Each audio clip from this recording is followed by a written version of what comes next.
Oke, bismillahirrahmanirrahim. Assalamualaikum warahmatullahi wabarakatuh. Oke, hari ini kita akan praktek membuat bioplastik dengan memanfaatkan alat dan bahan yang ada di sekitar kita. Oke, pertama, alat dan bahan yang kita butuhkan adalah bahan-bahannya dulu.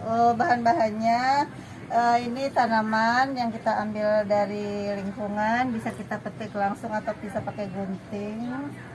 Lalu ini katalisator, ini cairan resin. Itu bahan-bahannya. Selanjutnya untuk alat yang akan digunakan di sini, yang pertama adalah ini sebagai cetakannya, kemudian gunting, kemudian sebagai pengaduk, nanti ini sebagai alat atau wadah untuk mencampur antara resin sama katalisnya. Jadi digunakan pengaduk ini.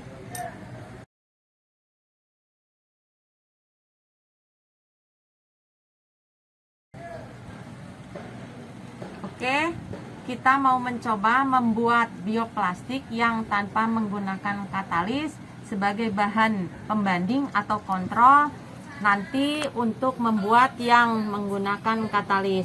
Yang pertama harus kita lakukan adalah kita membuat alas dulu, kira-kira setengah senti.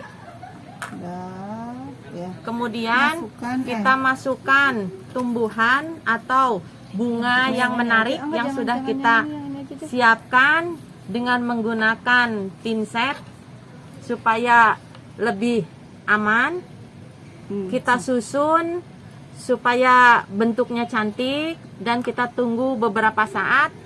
Setelah kita yakin posisi dari bahan yang ingin kita gunakan sudah sesuai dengan keinginan kita, maka tahap yang kedua kita coba masukkan resin yang tanpa katalis tadi untuk memenuhi semua bagian dari tumbuhan untuk menutup. Ya, tertutup.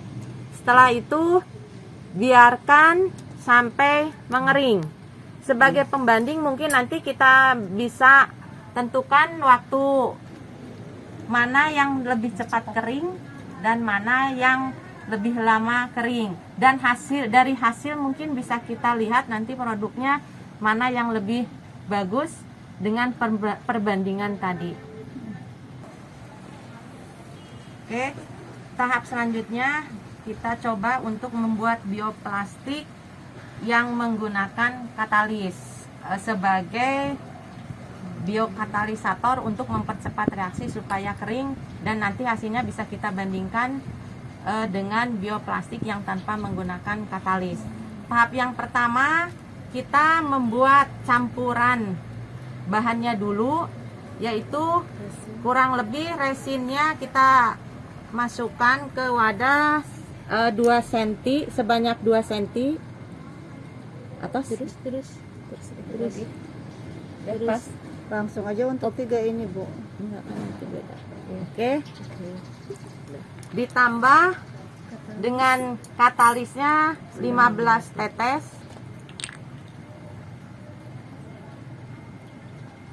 Satu, dua, 5, 6, 7, 8, 9, 10, 11, 12, 13, 14, 15.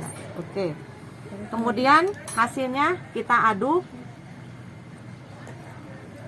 menggunakan alat yang ada di sini. Kebetulan yang ada pensil, tidak apa-apa, yang penting kita aduk dengan perlahan sampai tercampur rata dan larutannya homogen.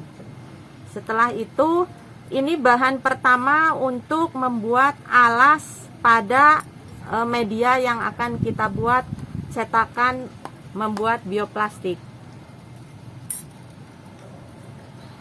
Kita masukkan ke masing-masing cetakan yang sudah kita siapkan sesuai dengan keinginan, kurang lebih 1 cm, hanya sebagai alas supaya bahan nanti yang akan kita masukkan itu tidak langsung ke dasar cetakan sehingga menghasilkan produk yang menarik.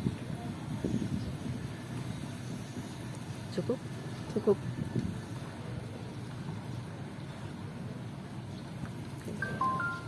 Setelah itu kita masukkan bahan-bahan yang sudah Spesimen. kita sediakan untuk membuat bioplastiknya dengan perlahan menggunakan pinset kalau ada supaya lebih aman.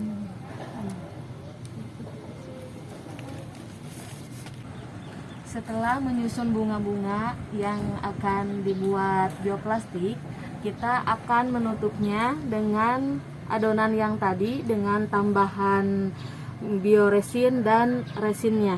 Lalu kita masukkan ke dalam cetakan. Terangkat. Ini ya, untuk bunganya bisa diatur supaya berada di tengah. Oke, ini yang kedua. Untuk bunga yang kedua kita tutup. Itu tuh bunganya kecil jadi cepet naiknya ya. Ini mah kan pas tadi ya.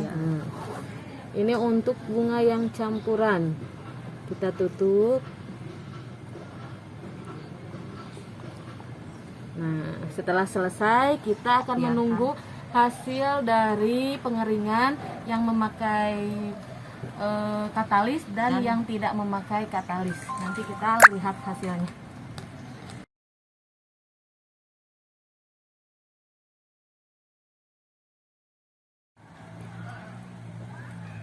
Untuk tahap selanjutnya, setelah kita mengerjakan semua proses, kita sekarang akan melihat hasil dari pekerjaan kita. Yang pertama, ternyata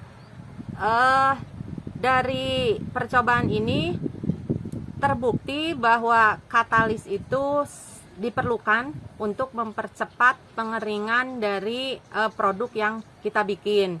Karena dari percobaan kita sebagai pembanding atau kontrol, ada di bagian yang ini, itu yang tanpa menggunakan katalis, ternyata setelah ditunggu sampai 1 jam pun ini masih belum mengering. Bisa dilihat itu kelihatan meleleh keluar sedikit, ini berarti masih basah.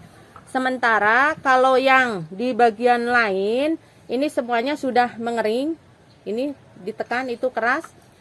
Kemudian kalau dilihat dari produk yang dihasilkan, ternyata kalau yang pakai katalis itu hampir semua warna dari objek itu berubah menjadi warna kekuning-kuningan atau menjadi layu. Mungkin ini harus kita teliti juga, apakah ini pengaruh dari reaksi antara katalis dan resin, pengaruh suhunya atau pH-nya atau apanya, belum kita buktikan. Tapi di sini dari hasil kelihatan bahwa terjadi pemudaran warna dari masing-masing objek yang kita gunakan untuk membuat bioplastik, sehingga dapat kita simpulkan untuk percobaan kita bahwa kalau produk ingin cepat kering, kita menggunakan katalis. Tapi kalau produknya ingin tetap jernih, warnanya masih seperti natural, warna aslinya, maka kita tidak menggunakan katalis. Tapi hasil ini belum membuktikan bahwa produk yang tanpa katalis ini apakah nanti akan mengering atau tidak, karena setelah ditunggu 1 jam tidak mengering juga. Jadi untuk selanjutnya mungkin untuk pembuktiannya perlu percobaan dan waktu yang dibutuhkan juga menjadi lebih lama.